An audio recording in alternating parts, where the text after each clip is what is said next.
Chris Cuomo's latest interview with Andrew Cuomo, on Cuomo Prime Time on Wednesday got some buzz for its levity, a joke in which the CNN host brought out an oversized cotton swabs, meant to test for the coronavirus, to mock the size of his brother's nose.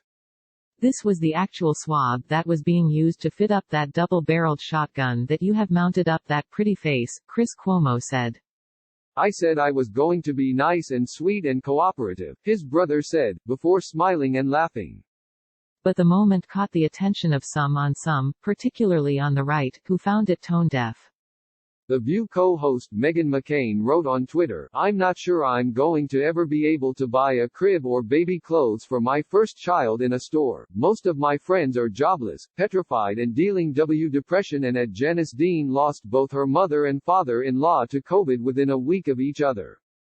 This is hilarious, guys." Dean, senior meteorologist at Fox News Channel, wrote that at NY.gov Cuomo is auditioning for a new comedy show with Chris Cuomo on at CNN. Of course the Gov didn't address the thousands of deaths from COVID-19 in nursing homes in New York.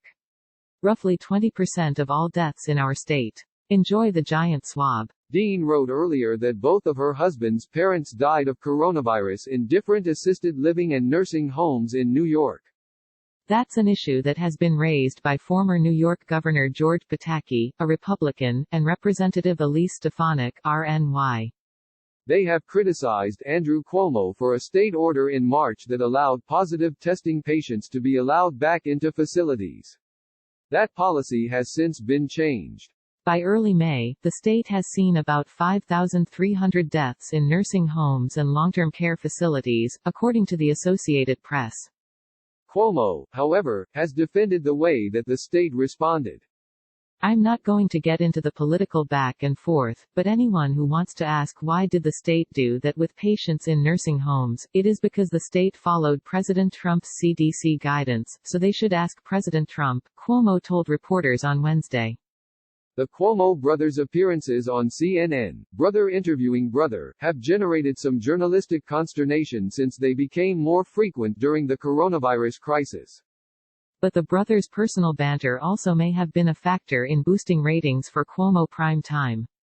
As Chris Cuomo continued to anchor the show as he recovered from coronavirus, the April audience for Cuomo Prime Time averaged 2.58 million viewers, its highest yet, according to CNN.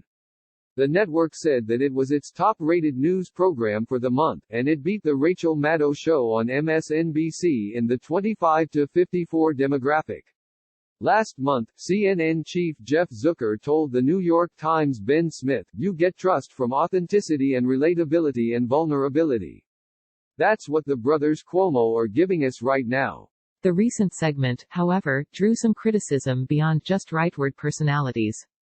Matthew Gertz, senior fellow at Media Matters for America, the progressive media watchdog, wrote with a bit of sarcasm on Twitter about the segment, "The thing about the obviously unethical Cuomo brothers interviews is that CNN knows they are obviously unethical, as indicated by the network banning Chris from doing them in 2013 after he did one and everyone said it was obviously unethical."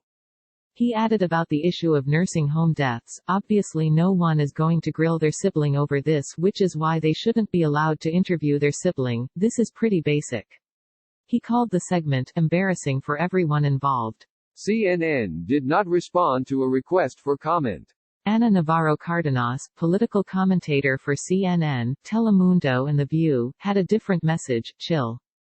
For months, CNN has carried almost 24/7 sobering COVID news, she wrote. A few minutes of friendly bantering BW2 brothers with high-profile, high-stress jobs, is not supposed to be journalism. It's called humor. It is a coping mechanism for some of us. Simple. If it offends you, don't watch.